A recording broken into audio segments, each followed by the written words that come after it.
जय हिंद दोस्तों, यशस्वी यात्रा चैनल पर आपका स्वागत है। चलिए शुरू करते हैं।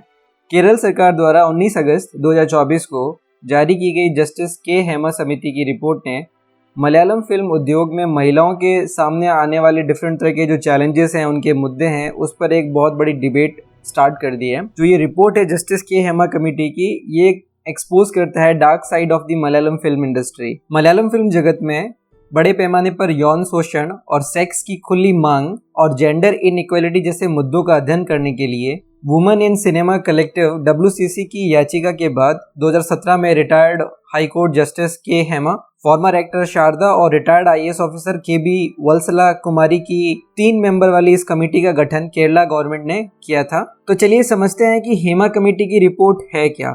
3 मेंबर जो ये कमेटी है, इसको बेसिकली 2017 में बनाया गया था। केरला में एक basically women in cinema collective है, उन्होंने पिटिशन किया था इस कमेटी को बनाने के लिए, और इस कमेटी ने 2 वर्ष जो है वो अध्ययन करने के बाद में अपनी रिपोर्ट केरला गवर्नमेंट को प्रस्तुत की थी।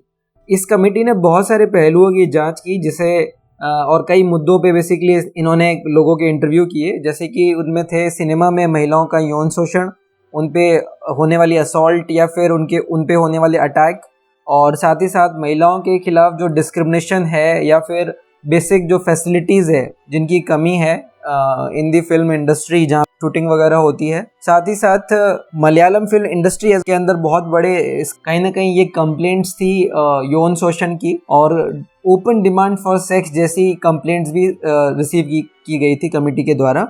तो उसी के बेसिस पे ये कमेटी को बनाया गया था। दोस्तों, ये समझते हैं कि गवर्नमेंट ने हेमा कमेटी को क्यों बनाया। फरवरी 2017 के अंदर केरल के कोच्चि शहर में एक बहुत ही फेमस वुमेन एक्टर का अपहरण होता है और उन पे सेक्सुअल असॉल्ट किया जाता है एक चलती गाड़ी के अंदर, और इस घटना की चारों तरफ बहुत निंदा होती है। जब ये सर्वाइवर अगले दिन केस फाइल करती हैं, तो उस इंसिडेंट के बाद से एक चेन रिएक्शन ट्रिगर होता है केरल के अंदर और मलयालम सिनेमा के अंदर।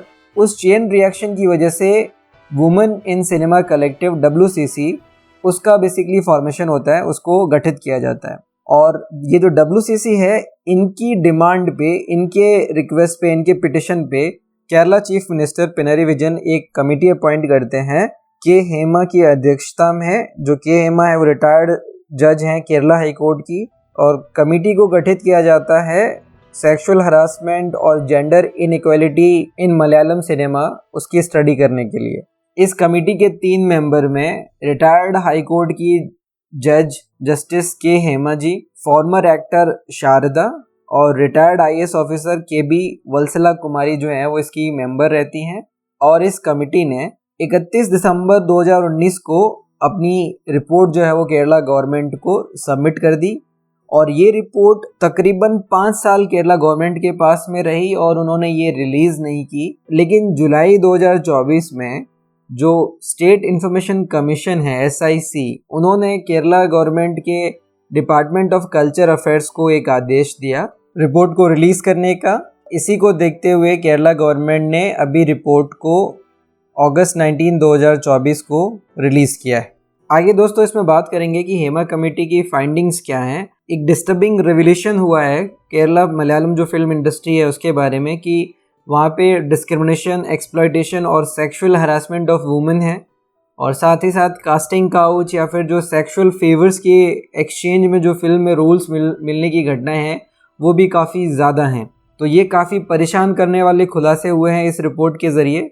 और जो इन कैमरा टेस्टिमोनियल्स लिए हैं कमेटी ने, बहुत सारे विटनेसेस से बात करके, इंटरव्यू करके, उससे भी कहीं ना कहीं ये उनके पास में प्रूफ है, सबूत है कि मलयालम फिल्म इंडस्ट्री में सेक्सुअल अब्यूज़ जैसी घटनाएं, कास्टिंग काउच जैसी घटनाएं बहुत ही आम बात है। दूसरा एक और फाइंडिंग कमेटी का ये है कि जो इंडस्ट्री है वो इनहेरेंटली एक्सप्लॉयटेटिव है, मतलब एक्सप्लॉयटेशन है वहाँ पे, सेक्स के बदले रोल जैसी चीज़ें वहाँ पे हो रही हैं केरला मलयालम फिल्म इंडस्ट्री की हम बात करें।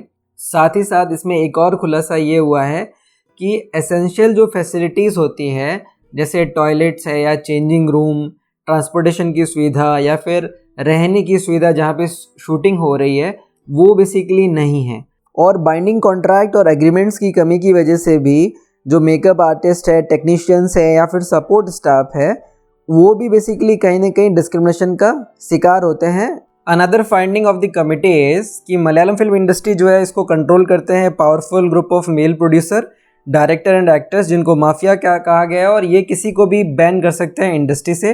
सो these are the findings Hema committee report. Release करने में जो डिले हुआ उसकी वजह से केरला गवर्नमेंट को पब्लिक से एंड द अपोजिशन पार्टी से काफ़ी क्रिटिसिज्म झेलना पड़ा, और इस रिपोर्ट के डिले के पीछे क्या रीजंस हैं इसको लेके बहुत स्पेकुलेशन हुआ, पब्लिक ने भी बहुत स्पेकुलेट किया। और मेजर रीजंस की अगर हम बात करें तो कहीं ना कहीं राइट टू प्राइवेसी या फंडामेंटल जो राइट है आपका प्राइवेसी का, उसको लेके कुछ एक्टर्स जिन्होंने डिपोज किया था before the commission, they reached out to court citing कि अगर ये रिपोर्ट पब्लिक हुआ तो कहीं ना कहीं उनकी प्राइवेसी का ब्रीच होगा।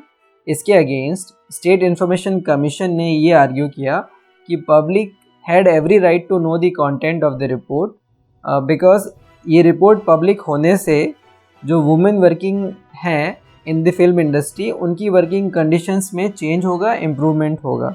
And also under section 11 of the right to information act उन्होंने ऑर्डर किया कि जो पर्सनल इन्फॉर्मेशन है, नेम्स हैं, वो सब जो है बेसिकली उसको रिपोर्ट से रिमूव करके रिपोर्ट को पब्लिक किया जाए। So there was a delay, but state information commission के ऑर्डर के बाद ये रिपोर्ट रिलीज हुआ।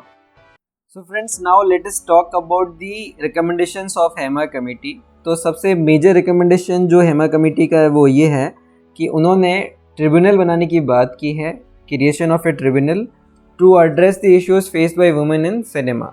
सिनेमा के अंदर महिलाओं के द्वारा जो फेस किया जाता है discrimination, sexual abuse and all those things, उसके लिए उन्होंने कहा है कि एक ट्रिब्यूनल बनाया जाए और वो इन इश्यूज़ को एड्रेस करेगा। अनदर थिंग, कमिटी ने एक चीज़ को नोट किया है कि इंटरनल कंप्लेंट्स कमिटी या फिर आईसीसी जो है वो इतना इफेक्टिव नहीं होगा in case of cinema, because powerful जो इंडिविजुअल्स हैं वो थ्रेटन कर सकते हैं आईसीसी मेंबर्स को, और जो कंप्लेंट्स का जो हैंडलिंग है हो सकता है वो काफ़ी बायस्ड मैनर में हो।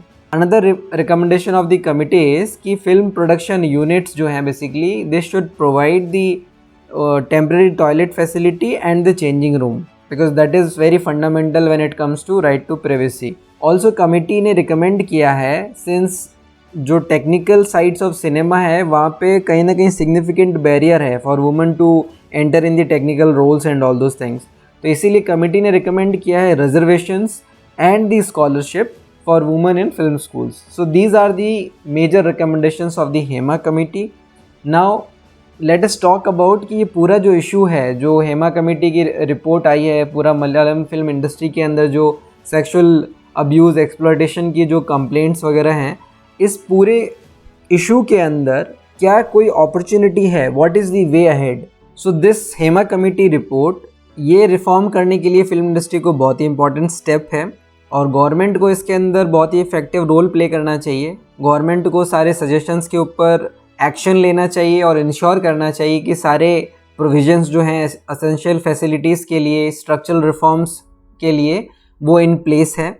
साथ ही साथ गवर्नमेंट को फोकस करना चाहिए to bring systematic changes in the industry, और वो अगर करती है गवर्नमेंट तो उससे कहीं ना कहीं वुमेन जो सिनेमा में काम करती है उनको बहुत कॉन्फिडेंस आएगा, they will also feel respected as the film professionals. तो ये इम्पॉर्टेंट कैटलिस्ट हो सकता है for a change in the film industry, and also हम लोगों के लिए एक अपॉर्चुनिटी हो सकता है to understand the difficulties faced by the women in the industry. That is all about the Hema committee report in this video. मिलते हैं अगले वीडियो में। जय हिंद।